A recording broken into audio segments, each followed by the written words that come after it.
the Preparedness Radio Network, preparing you for natural and man-made disasters, helpful tips on gardening and homesteading.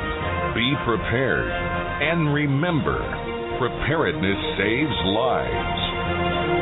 This is the Preparedness Radio Network.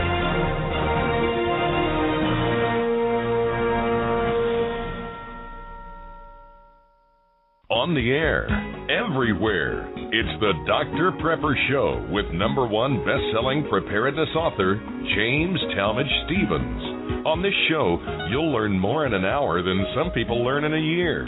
As the economic and political climate in the United States continues to deteriorate, now more than ever, it pays to be prepared. Get a friend, grab a chair, sit back, and please give a warm welcome to your host, Dr. Prepper. Hello, I'm Dr. Prepper. I am here today with the Dr. Prepper CPR Talk Show, where we discuss critical preparedness resources, those resources that will help you become prepared or get better prepared. Because after all, in today's world, if you are truly prepared, you have no need to fear. My guest today is Rick Austin. He's called the Survivalist Gardener, and his book is Secret Garden of Survival. And we're going to talk to him about home farming and tell you how on a half acre he's become pretty much self-sustaining and grows enough food to feed his family. So, Rick, come on in, let's talk. Hey, good to be here. Glad to have you, thanks. Now, you said that set it up in the people's mind that if they can imagine a food garden that they only have to plant once a year and takes up very little space, provides food for them and their family, costs very little, and it'll do that for 30 years or so, why wouldn't anyone want to get to know you better? Well, I don't know the answer to that question. I should have made it positive. Everybody would. Yeah. If you could do this, everybody would want to know you, wouldn't they? Well, yeah, and every time I've given a presentation or done a radio show or that sort of stuff, I mean, people are just kind of like, oh, yeah, well, tell me about it. How does that work? So, well, we didn't tell them you wouldn't have to weed it, and you don't have to buy fertilizer, and you don't even have to use pesticides. You're making this too easy. That's as easy as sprouting in a jar. Well, it is easy because it's basically the way nature does things. All right. And, I've been an advocate that if you let nature do what nature wants to do, it'll magically do what it needs to do, and if you don't stand in its way and try and make it do what you want it to do, it works. And it's been doing that for millions of years. So. What a novel idea. In other words, let nature take its course, because it's been balancing resources for how many years? Since the day one, huh? Yeah, absolutely. Yeah. All right, so level with us. How big is your property that you can do all these things? Acres? We basically built our latest homestead, solar sustainable home on the top of a hill, nice looking view, looking out at the mountains, and we have a half acre cut out of an old oak mature forest. So basically half an acre is cut out of that. So we've got this little garden plot stuck right in the middle of all of that, and it goes downhill. It's on a south-facing slope, and I think we might have seven terraces. But I've got maybe 30 different types of fruit trees. Just about everything that will grow here in this area. We're in western North Carolina, and just about every berry bush that will grow, and it's all done in really kind of a permaculture format. So instead of planting in rows like your traditional garden, you sort of plant in concentric circles.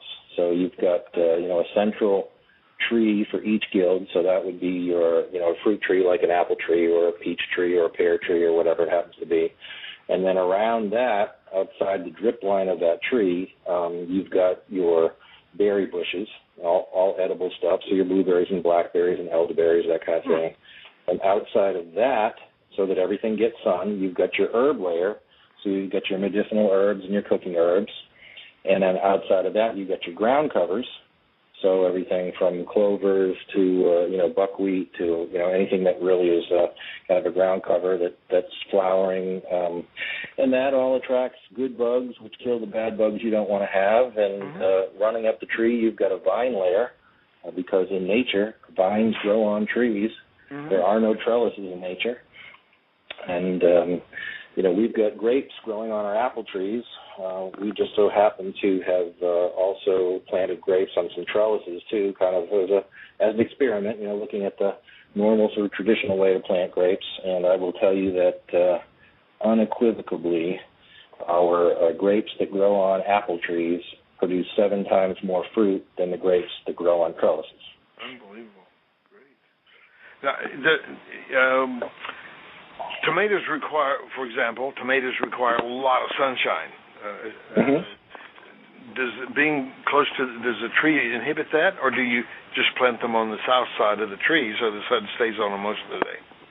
Well, the permaculture concept is really, it's called permaculture because it's permanent agriculture. So most of the plants that we have, you plant once and never have to plant again. Those are your perennials, and that's the basis of your food forest. Now, we also grow your annuals like your tomatoes and cucumbers and all that other sort of stuff, and we plant those in amongst those guilds. But they're planted in such a way that they get plenty of sun, and we do a lot of companion planting. So, for example, if you plant tomatoes next to catnip, green tomato hornworms won't go near it. Right. And we had a really successful year this last year because we were still harvesting tomatoes in November at Thanksgiving, and we get pretty cold around here. Yes, so you do, yeah. So it does work. It's amazing. Well, I'm assuming that there's not a lot of information generally because we become so regimented as to buy a packet of seeds, plant them in a row, stake them up, whatever, by somebody's plan. You're a little bit innovative, aren't you? Well, this, in one way, yes. In another way, no, because, like I said, nature's been doing it this way for millions of years. And this is really just kind of, permaculture gone wild, really. We're just doing things that I've read maybe 30 books on permaculture and, on all the different aspects that we incorporated into our, homestead landscape here. And most of it's pretty highbrow, pretty research-oriented, difficult for a common person to understand, and, it's hundreds and hundreds of pages of text just trying to get to the meat of it. And, when we put this thing together, I took pictures from start to finish, and and sort of archived all these photos, and really kind of went from one step to another. And the book that I wrote, Secret Garden of Survival: How to Grow a Camouflage Food Forest, is really a step-by-step, almost cookbook approach to doing this for yourself. So someone can look at my book, which is really just kind of simplified, and there's a lot of photos in it, even though my publisher kind of suggested that, that's going to be awfully expensive, especially if they're all color. And I said, well, they're not going to be able to see the detail without that. So, we bit the bullet and really did the right thing, I think, and we got a lot of photos in the thing, and really just kind of a step-by-step approach so that people can see, how to even start the thing from, how do you take barren ground and make it into something, to, how to dig a hole, the proper hole for a fruit tree. Right. So you probably don't recommend a typical round hole for round root bed, right? Well, we oftentimes plant more than one plant together, and so, for example, if you plant comfrey next to one of your fruit trees, comfrey has a 30-foot taproot, so it'll go down and it'll reach minerals and nutrients that the tree roots can't reach, and it'll bring them up to the surface. So, we'll plant comfrey in the same hole with an apple tree and, a muscadine grape in the same hole, and, maybe a nitrogen fixer like a Siberian tea shrub or something, and plant all of that really in the same hole.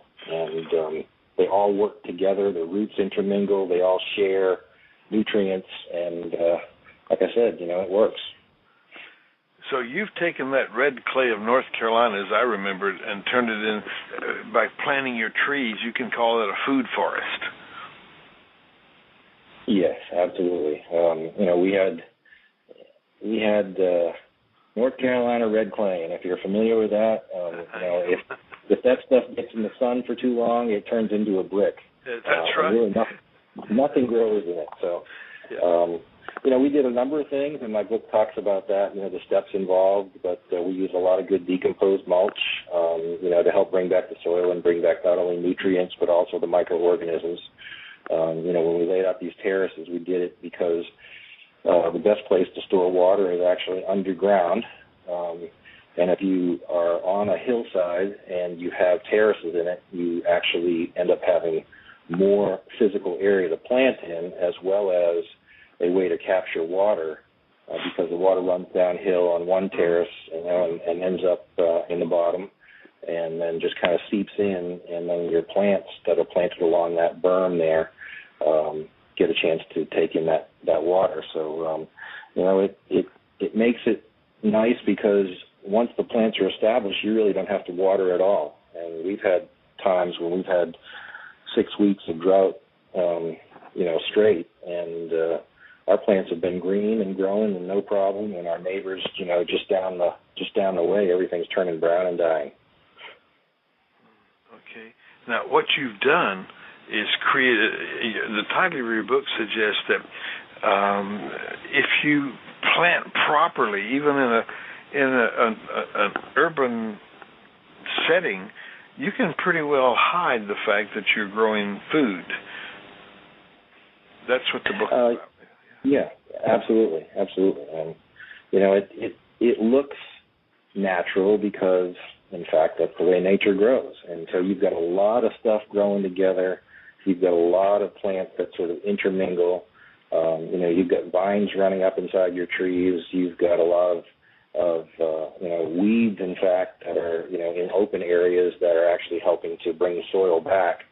And if someone was to walk by it, it just kind of looks like overgrown underbrush. And gotcha. if we were to be in a situation where there's been a long-term disaster and people are hungry and they're looking for food, the first place they're going to attack is going to be somebody's garden that's a row garden that looks like there's food growing there. And even if there's no food growing there at that time, if they see a grow garden, they're going to assume that household has stored food. So, if you look at my secret garden of survival, somebody walking by is going to go, well, those people must have abandoned that property a long time ago. No sense looking at it. So. Yeah, they see some trees, and they may have fruit on them, but only for a short period. It's either too green to eat or not yet mature, and obviously, when they become mature, you're going after them, so you're exposed only for a short period of time. Plant it in your backyard, and it doesn't even look evident that it's a fruit tree. Correct, yeah. I show some pictures and some slides. I got some in my book as well, and, when you see everything from a distance, it just looks like a massive green, a bunch of different things growing, and you really don't know what it is. Right. When you look at it really up close, you can see that in the same 2-foot square space, I've got peanuts growing, I've got cucumbers growing, I've got watermelon, I've got mint and comfrey and a whole bunch of other stuff, and a lot of it, most of it actually is edible. And it's just amazing because it's all basically camouflage, and all of those things are growing together, which sort of strikes in the face of conventional wisdom, where everything has to have rows and everything has to have space between, and as long as nothing's shading each other out, they all work together, and some plants prefer to have a little more mottled shade than others, and perfect case in point is the grapes. They do better on an apple tree than they do on a trellis.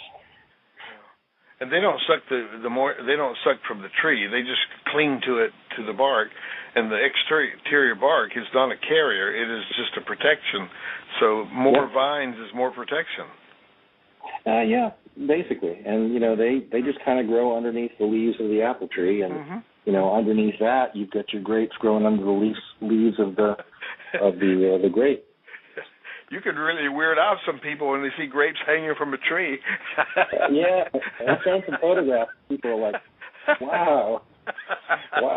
I got a grape tree. It's got to be a mind blower. We need to take just a couple of minutes out for our advertisers, if you don't want to get a sip of water. I am Dr. Prepper. This is the Dr. Prepper CPR Talk Show.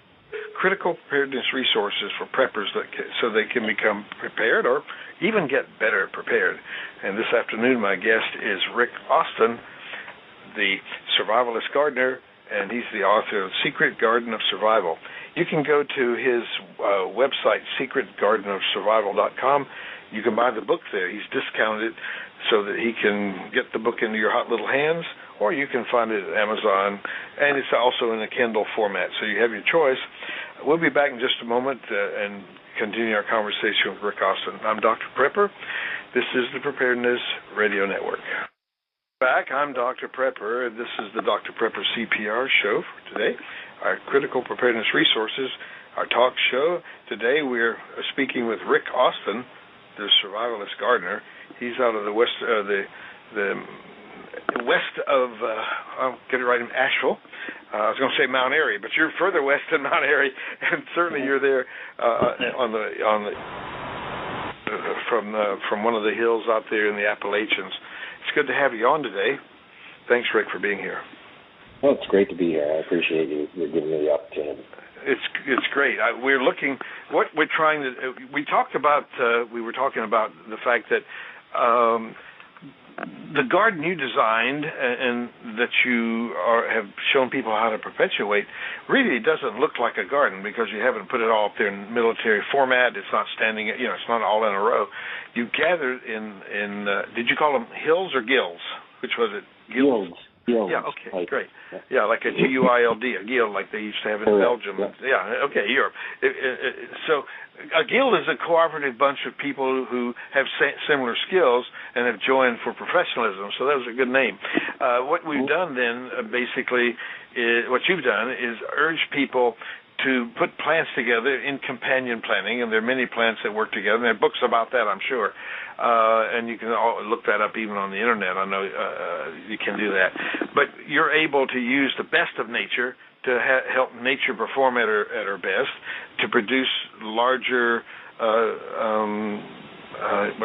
larger fruit and veggies as well, because you're giving them a healthy home. But also you're getting better results in terms of size, taste, and you say everything except a few of the seeds are self-perpetuating. They're permanent growing products like grapes and other things that have roots in the ground all the time, and each year they come back and grow. You found that this really helps people not feel so regimented, and does it take some of the stress out of being a practicing permaculture? Well, it certainly takes the stress out of gardening because, I've been doing this for 30-something years, and I used to be a traditional apple farmer, and I learned a lot of things the hard way. I had rows and rows of apple trees, so I basically had a single crop planted in one area, and I had grass planted in between, and little did I know that the grass sucked up the same nutrients the apple trees needed. And, just like every other apple farmer out there, I spent a fortune in pesticide and fertilizer. I had to use pesticide every 10 days and after every rain, and I still had scabby, wormy apples just like every other apple farmer. And, I knew there had to be a better way. So, I did a lot of research, did a lot of trial and error. And I guess, as they say, when you make enough mistakes, you become an expert. And, that's kind of so true. Where I am today. So, I speak to a lot of people about what it is we're doing. I speak to professional agricultural people, cooperative extensions, so people in the ag business that go, oh yeah, well, maybe we're doing things the wrong way. And and I speak to a lot of people who are homesteaders or people who are in the prepper movement, who want to be able to take care of themselves and want to be able to provide food. And the neat thing about this is,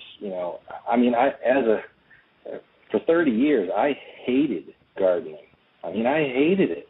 It was nice to get the food, and it was nice to grow the stuff, but, I hated tilling soil. I hated pulling weeds. I hated having to, fight off the bugs constantly.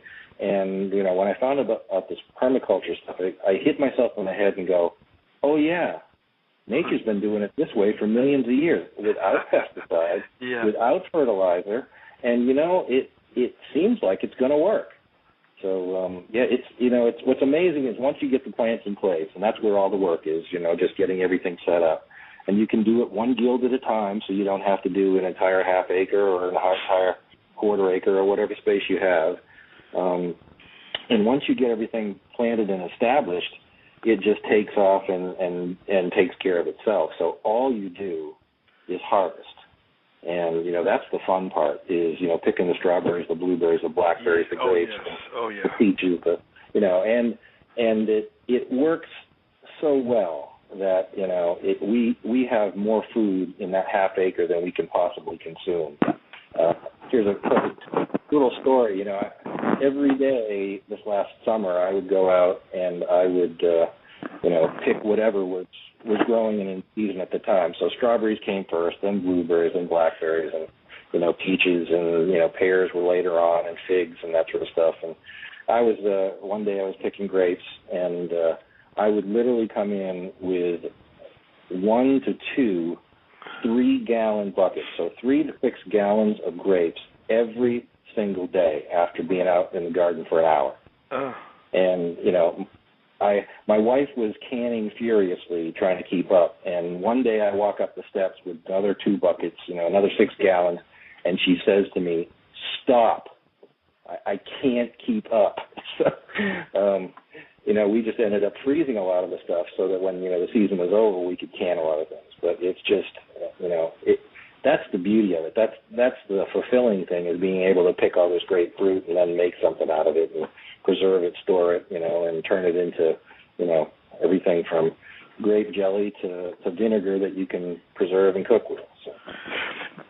Rick, do you find that fruits are easier to deal with in this kind of agricultural setting than veggies? Well, your typical vegetables, that you buy in the grocery store are basically annuals. And your fruits, like your fruit trees, your nut trees, your berries, they're typically perennial. So you plant them once and they grow in the same place for, a lifetime, basically. So those perennials have the opportunity to establish longer and deeper root systems. Mm-hmm. They're much hardier than your annuals. And if you understand what an annual has to do, it basically has to go through its entire life cycle in 3 months. Uh-huh. It goes from a seed to a seedling to having flowers to bearing fruit, and then, to producing that fruit and dying off.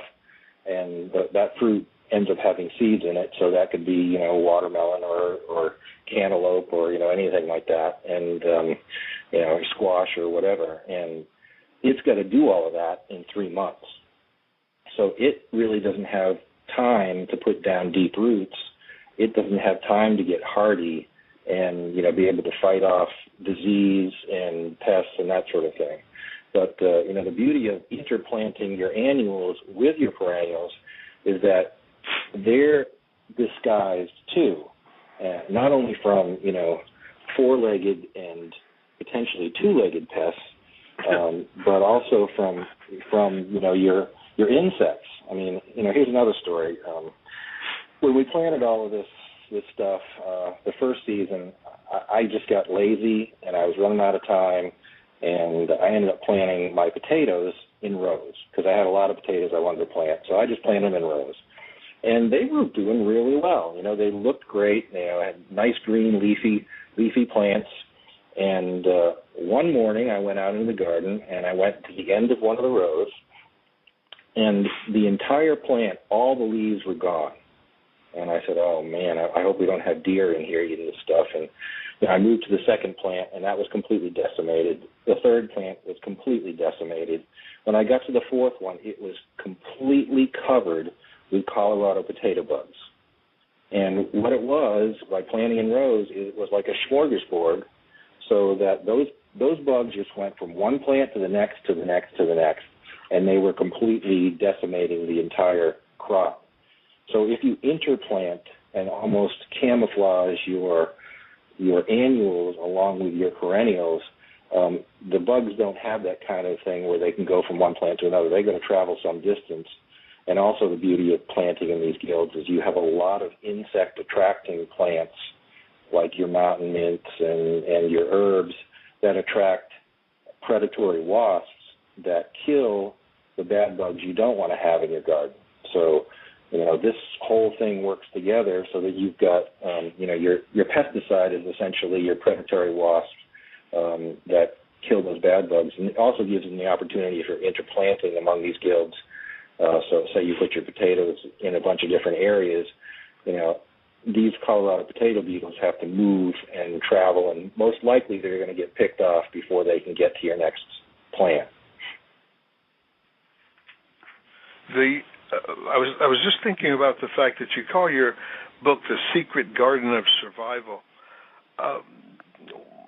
Where did that concept, where did the idea for the book come from, other than the fact that it's pretty much camouflaged because you don't plant in orderly rows. You've got them planted around trees. The seasonal plants are put in, I guess you'd call them propitious locations. They're put where they'll do best. They may be identified, but generally speaking, what's the importance of having a survival garden? Well, I've been a prepper myself, a so-called prepper revivalist for years. Long before they coined the terms. Yeah. I grew up in New Hampshire, and I lived through hard winters where an ice storm or a blizzard would knock out power for a week at a time. So you had to learn how to cook with wood, how to heat your house with wood, how to store your food outside in the snow. Mm-hmm. And I also went to the other extreme, and I lived in Florida for a number of years, and in the hurricane and lightning capital of the world. So, we often went without power, and in that case, we're 90 degrees and 90% humidity. So I understand this stuff, and I've always been, prepared. I wasn't, I didn't know what a prepper was until somebody coined the term recently. Yeah, right. So that's all near and dear to my heart as well. And, I realize that this whole prepping thing is becoming mainstream, and there's a lot of people out there that are looking for ways to be able to feed themselves, and that's kind of important. I've long been saying to people that you can't buy your way out of a disaster situation. Mm-hmm. So, if you can store a certain amount of food for a certain amount of time, but, let's say you survive the end of the world as we know it, and let's say you survive for a year.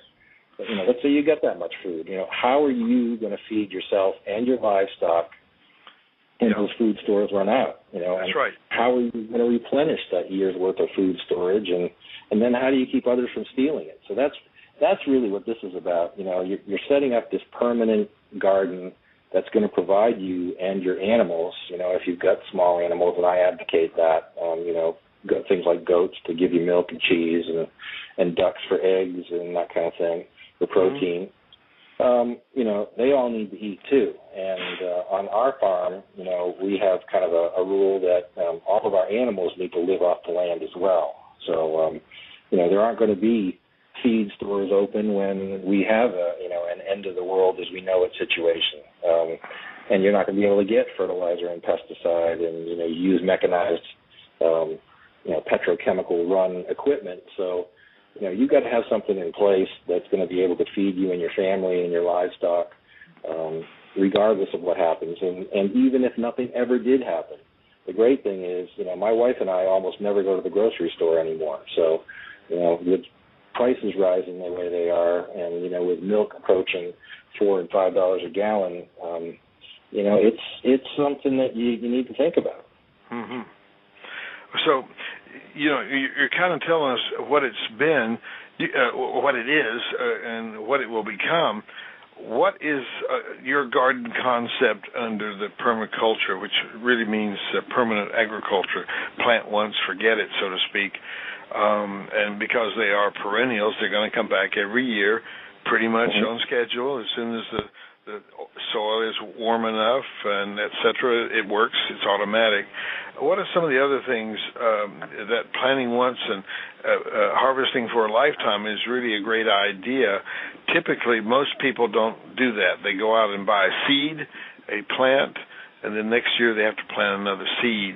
And with genetic modified seed, they don't. You can't harvest the seed, dry them, and use them next season because you may not get anything near like.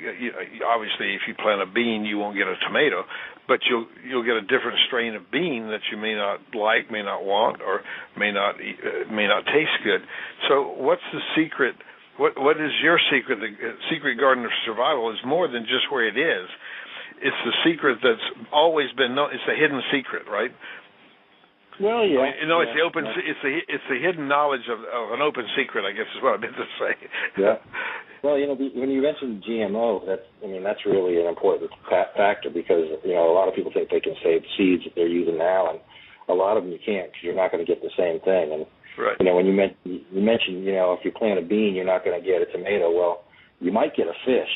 Because they're genetically modifying. They're taking genes from things that aren't even plants and putting them in these things. And so, when you're messing with nature that way, you got to wonder. You got to really wonder.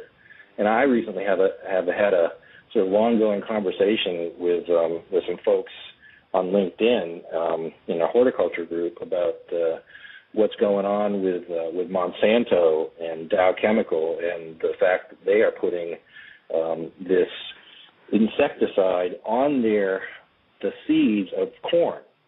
And, originally they did it to take care of worms that were in the soil that were eating the roots of the corn. And, Dow, no, it wasn't Dow, it was actually Bayer Pharmaceutical had done a study, and they knew that this stuff was toxic to bees.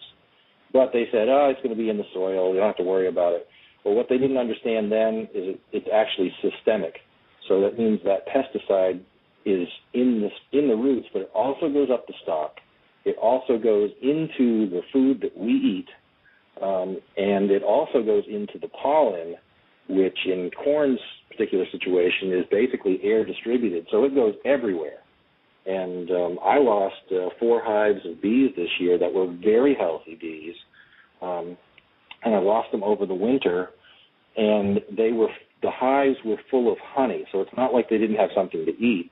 And somebody told me, and did a little research on it, that they will pick up some of this pollen from the corn, and because it's quote unquote low grade pollen, they don't eat it until they run out of everything else, and that's what kills them. When they eat that pollen. So, in fact, I think there was a study done in Germany that when they use this stuff on seeds and corn, which is now illegal in Europe, it killed 300,000 bees, and 29 out of 30 dead bees were killed by this pesticide. So I'm not sure if I answered your question or not. Well, understand, if it had an easy answer, I would have done it all by myself. So obviously, it's simple, But anything simple still has steps that you have to take. There's a procedure you have to follow. And really the key is, you said, let nature do it its way. They're the things you plant together. My mother was good at that. She had a real skill. She knew where to plant the peppers. The hot peppers and the green bell peppers were not planted together because they didn't need each other, but she'd put them with other plants. And I don't know that secret. I live on a very, very rocky hill. The subsoil is rock. I mean, it is rock. It's a soft rock, but it's rock, and there's no dirt in it. So we have to put beds. We have to build beds. The natural soil is what we call gumbo. It's very much like clay, except it's goopy. It's it's black, and it's really goopy when it's wet, and when it's dry, it's adobe. It's just black adobe, and you get fissures in the ground and cracks in the ground if you don't keep it wet, which leads to a lot of damage to walls and floors and doors, ways, and windows in homes. So it's a real problem here because we are also been in a drought situation for the last 10 years, an occasional relief of some rain, but the advice here is don't water your lawn, water your foundation so that it stays stable or stays wet without drying up. Now, the symbiotic relationships of planting things together, companion planting, is a serious subject. Do you cover that pretty well in your book, or would that be something else that need to get? Yeah, no, we cover it in the book and really sort of talk about that and a number of things. You know, and you know, I mean, there are other books out there. If you've ever read the book Carrots Love Tomatoes, it's kind of like that, but you know, much bigger and much broader scale. And you know, really talk about all the elements of the guild and all the different plants and how different trees have different plants in their guild. So, for example, if you take a black walnut tree, and if you know people who are familiar with black walnut tree and you ask them what grows underneath a black walnut tree, most people will tell you nothing grows underneath a black walnut tree. And that's because black walnut trees actually give off a toxin in their roots because they don't like competition. But if you plant things like the nightshades, like peppers, tomatoes, and currants underneath a black walnut tree, those things love that, and they do really well together. So your book is a complete one for this, you know, for a small farmstead, if you will, or even for a larger one. It's just a little radical for the typical corporate farmer who has to get his equipment engaged in order to do things and use pesticides and all that other kind of stuff, because that's how you do it on the corporate level. You have to have mechanization. Mechanized farming, because you know, the reason they put them in rows is because it's easier for the machines to go through there, and it's easier to spray. Yeah. But you know, they're basically creating a situation where there is less and less topsoil every single year, and less nutrition in the food that we are eating. I had a nutritionist tell me that you know, that if you take the food and vegetables that we ate in 1960s, they have 1/3. Our food today has 1/3 the nutrients that those food had. Now that's 1/3, which means we would have to eat 3 times as much of the same food to get the same amount of nutrients. And that's because we're robbing our soil. We're using the mechanized farming, and it's not the way nature has done things and is doing things, and it doesn't give that ground a chance to get reestablished. And we plant plants in our guilds that actually add nitrogen back to the soil. There are a lot of nitrogen fixers that help the other plants, and there are plants that turn into mulch that help keep the moisture in the soil, and also help add nutrients back to the soil. Yeah. And that's the way nature does it. So by your guild planning, where you do concentric circles and have a tree as the center, which gives stability to the soil because of the root system, what you're doing is encouraging the symbiotic relationship as nature's done. A jungle is a good example of that. we don't get to jungle very often, but every time you see a movie, you notice there are all kinds of plants. There's not just one kind of plant there.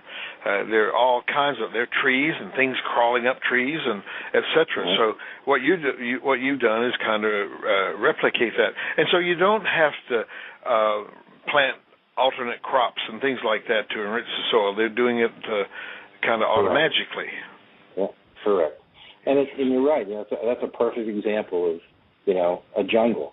Stuff growing up, and I think more people who saw my food forest would say, "Oh, it looks like a jungle." Yeah. That's not an orchard. That's not a vineyard. That's not a berry farm. That's a jungle.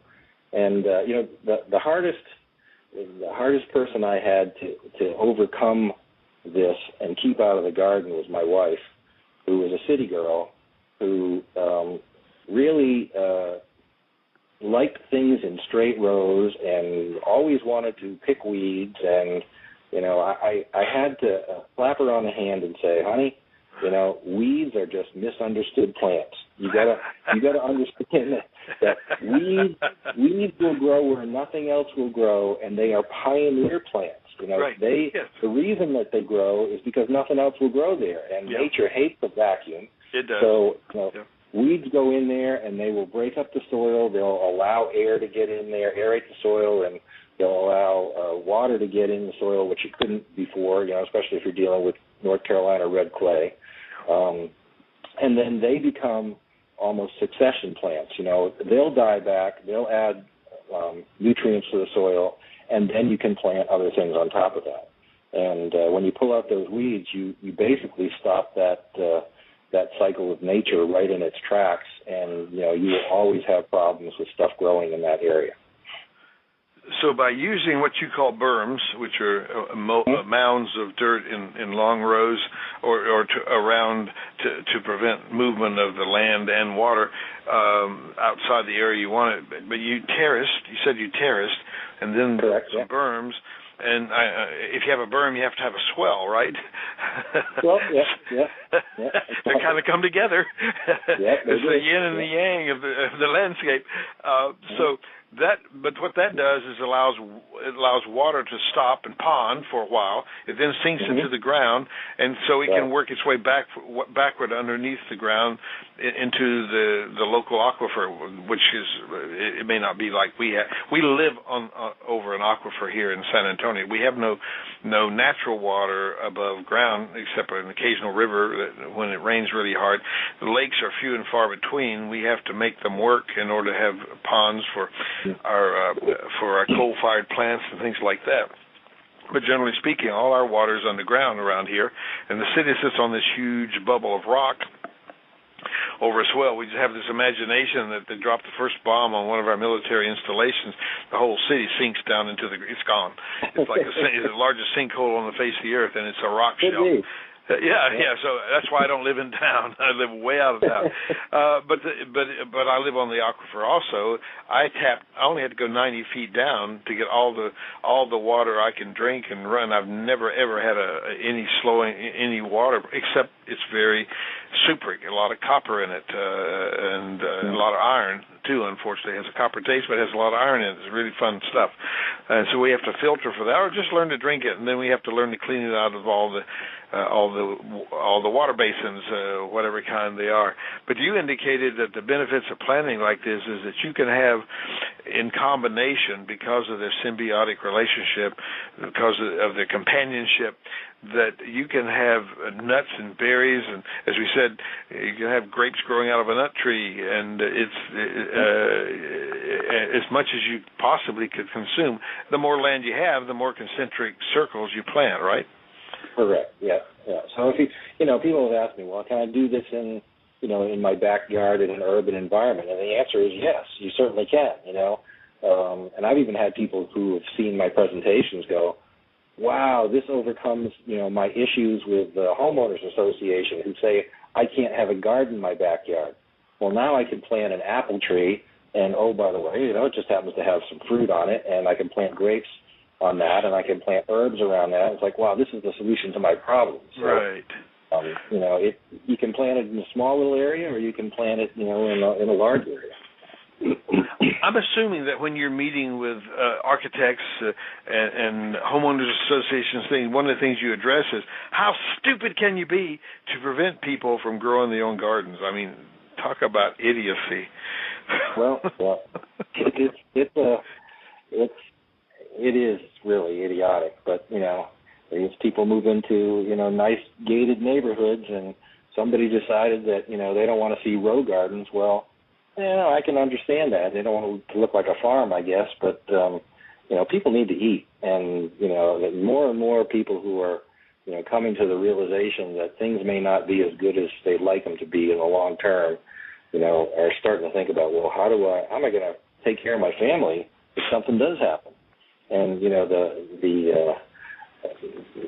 this Hurricane Sandy thing, I think, was an eye opener for a lot of people that thought it can never happen here. Never happened here, yeah. Never happened here. What do we have to worry about hurricanes for? And I was on one of Survivor Jane's tweets a while back when this all happened, and there were people they were interviewing like, when's the government going to come and save me? And they didn't have food, and I don't have anything to eat. And she made some comment on her tweet like, well, what is it about prepare for the storm of the century that you didn't understand? Yeah. Yeah.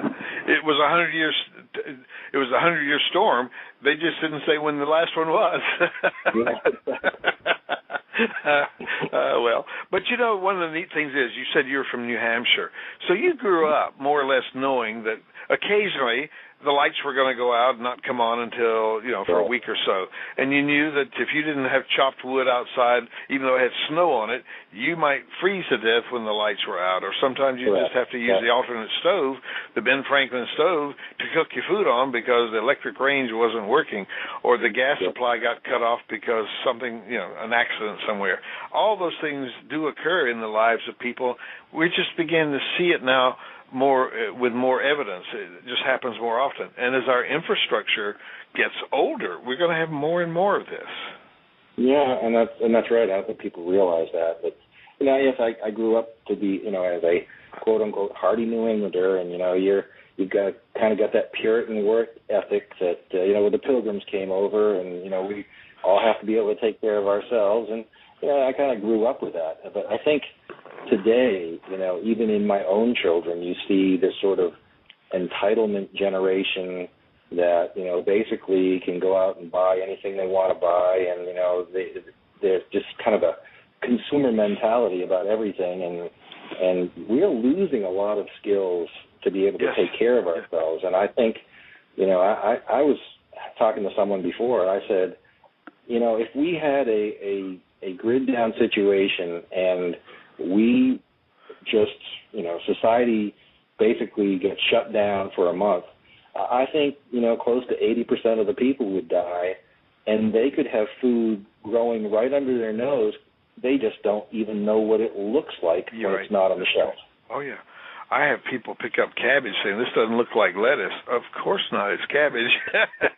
I mean, seriously, in the grocery store, you have people who are so busy texting, they haven't figured out. I mean, they hardly know where the floor is. They stumble over everything. Maybe they can tell the difference between a French loaf of bread and a regular loaf of bread, but I doubt that even some days. Everything is fast food. Everything is done for them. It's delivered, to a high-tech store where it's put out on a rack, and it usually pre-weighed and pre-conditioned, and what you see is what you get, and it's expensive. Buy grapes if they were more than 99 cents. I'm to the point now, if they go over $2.78, I don't buy them. I mean, I've had it standard, and that's in 2 years. So obviously, grapes would be a good thing. And see, that's what I've got to apply here. So I'm going to get your book. I'm going to find out how to store my water in the ground, because here on a hill, I've got to learn how to terrace and do things, but also I've got to learn how to get rid of there are no rules against growing as long as I cut my weeds. Well, if I can prove to them it's not a weed, I don't have to cut it. And I've got a big front yard. Actually, I live way up on a hill in a very, very small town. The fire department's between me and the police department. The police department's on the square in the little city hall. So I'm downtown. Or is it uptown? Can't remember. Anyway, I'm downtown. I'm in the middle of town on the city square, except you can't see my home. And this little town of 400 plus people and about 140 plus homes. And it is really an interesting place to be in. We picked it because it's isolated. It's the kind of place, there's so much between us, so many people live between us and downtown. By the time people started, the real downtown of San Antonio City, by the time the zombies, if you want to call it, the people who are hungry find us, I mean, my goodness, they will have destroyed about a third of the town before they get here. And getting to us, you'd not want to jump over all that because it's a whole lot more wealth between us and the city than there is from after us. In fact, we live on the county line, and it's woods and acres and ranches that go for 30 miles. So we picked the best place we could, knowing what we knew, we made the best decision we could. Unfortunately, it didn't include gardening. But I do have a greenhouse. I just need to get it up and running. We have wild deer. We have 40, 50 wild deer. They are wild. They come through here. Can't shoot them until things get really bad. But my garden served as a draw for every four-legged animals. So my fig trees and things like that are invitations to come on down, boys. We're hungry because they're used to coming in and eating these things. We never get ripe fruit here. Not bugs, but birds and or large birds I'm talking about here, or animals eat them out of the trees. So we know that they're used to coming here and eating. So we know that we built ourselves kind of a feeding trough for a little meat here and there, even though I don't like deer meat, by the way. It's just not like how. So what we've got here is that by doing all this stuff, we can bring into our own ability the opportunity to have growies in our yard that will give us nutrition, they'll give us food, that'll help us weather as we call it, Tiatuaki. By the way, I don't see Tiatuaki as everybody else does. I recognize that, when you move from New Hampshire to to wherever you move, I think Florida, wasn't it? Did you tell me once? That was the end of the world as you knew it, wasn't it? I mean, you didn't have to put up with winters anymore. Except now when it gets cold, it probably bothers you more. But you see, you got married. That was the end of that world as you knew it. You had children. That was the end of the world. Education, writing your book. All that has changed your world as you know it. It's happening all the time. We think of it as negative. Actually, I think there's more Tiatuaki that is positive for us because it happens all the time. A better job, a new job, a college degree, new children, another child, whatever, a new car. All those things are positive Tiatuakis. If you can afford them, of course. But if you can't, it's really a Tiatuaki. Then it's negative. Well, listen, we've had a lot of fun today. We've been talking about how your system can provide the fruit and veggies, nuts and berries. And the thing is, they just keep on growing. Then you can plant your seasonal crops in much better on much better ground because all this growing is creating a better soil and agricultural environment, what you call permaculture. Rick, we're at the part of the show where I ask the guest to kind of look back over his notes, mental or otherwise, and think of things that we might have wanted to say and didn't get said. I'm going to give you what I call the elevator moment. We're on the elevator, and we're all going to the top. Nobody talks to anybody on an elevator. So you turn around and say, friends, here's what I'd like for you to remember from our conversation. Can you take a minute or so and do that? Well, sure. The reason I wrote the book was because many people asked me, would I write a book? Because they loved what we were doing, wanted to know how to do it themselves. And so, I wrote the book, and I tried to make it easy to follow and easy to read. I tried to make it short and sweet so people can get right down to the meat of the subject. And I used, like I said, a lot of color pictures and illustrations. Even though the publisher said it was going to be expensive, I knew it would be better for my readers and, to actually say how it's done. So, and if they say a picture is worth 1,000 words, and since I have over 120 color pictures, I guess I saved my readers from reading over 120,000. You saved $120,000. I love it. So, the beauty is, they can do it themselves. They can have this Garden of Eden on their own property. It really isn't difficult to do. It really is easy to maintain. You just have to do it right, and you just have to do it the way nature does it. And if you follow the book, so to speak, it'll work, and you'll have more food than you can consume, which is important for you and your family, no matter what kind of situation we're in. All right. Well, thank you for that. I appreciate you being on today, Rick. You can find, you said your book is available at your website, which is secretgardenofsurvival.com. That's secretgardenofsurvival.com. And you're offering a discount for those who would buy from you. Just be friendly, and we appreciate that. Or they can go to Amazon, and you have a Kindle version, so they can download that instantly. And perhaps in the future you'll have a version for a digital version that you can have for those of us who just have a computer and not a Kindle. Appreciate having you on. I hope that people will listen to what you said, learn from your experience, and take advantage of the opportunity to have their own secret garden of survival. Rick, appreciate your being the survivalist gardener and for coming on the show. I hope it all goes well. Feel free to come back and let's do this again. Love to have you as hosting a show where you can teach people this. Again, your email address is survivorgarden@att.net. That's survivorgarden@att.net. And again, secretgardenofsurvival.com for your website. You're on Facebook and Twitter. Go there, like him, talk to him. Have a great time. Rick, thanks again for being on today. We appreciate it very much. Well, I thank you so much for having me. You bet. I'm Dr. Prepper. This has been the Dr. Prepper Show, and our CPR talk show, Critical Preparedness Resources.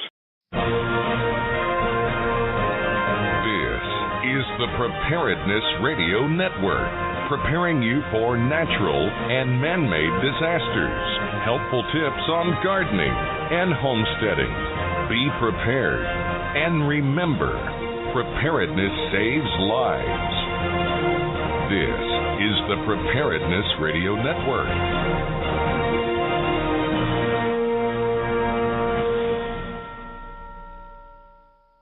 On the air, everywhere, it's the Dr. Prepper Show with #1 best-selling preparedness author, James Talmadge Stevens. On this show, you'll learn more in an hour than some people learn in a year. As the economic and political climate in the United States continues to deteriorate, now more than ever, it pays to be prepared. Get a friend, grab a chair, sit back, and please give a warm welcome to your host, Dr. Prepper. Hello, I'm Dr. Prepper.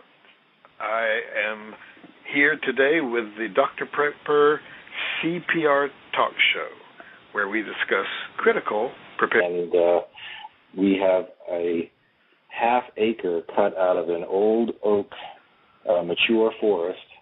So basically half an acre is cut out of that. So we've got this little garden plot stuck right in the middle of all of that. And it goes downhill. It's on a south-facing slope. And I think we might have seven terraces. But I've got,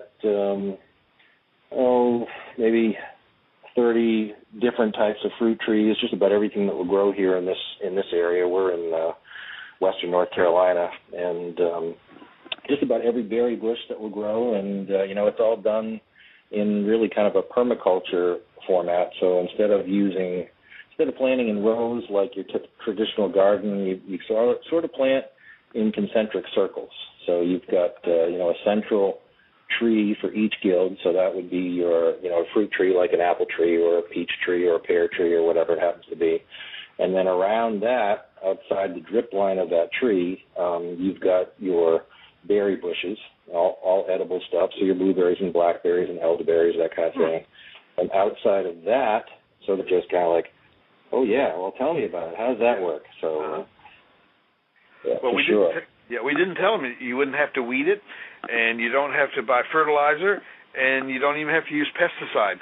You're making this too easy. That's as easy as sprouting in a jar. Well, it is easy because it's basically the way nature does things. All right. And I've been an advocate that if you let nature do what nature wants to do, it'll magically do what it needs to do, and if you don't stand in its way and try and make it do what you want it to do, it works.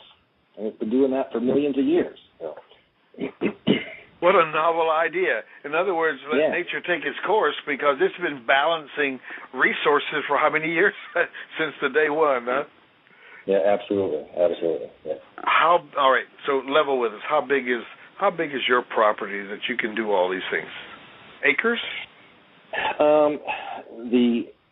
We basically built our latest homestead, solar sustainable home on the top of a hill, nice looking view, looking out at the mountains, and everything gets sun. You've got your herb layer, so you've got your medicinal herbs and your cooking herbs, and then outside of that you've got your ground covers, so everything from clovers to buckwheat to anything that really is kind of a ground cover that's flowering, and that all attracts good bugs, which kill the bad bugs you don't want to have. And running up the tree, you've got a vine layer, because in nature vines grow on trees. There are no trellises in nature, and we've got grapes growing on our apple trees. We just so happen to have also planted grapes on some trellises too, kind of as an experiment, looking at the normal sort of traditional way to plant grapes. And I will tell you that unequivocally, our grapes that grow on apple trees produce 7 times more fruit than the grapes that grow on trellises. Unbelievable. Great. Now, tomatoes require a lot of sunshine.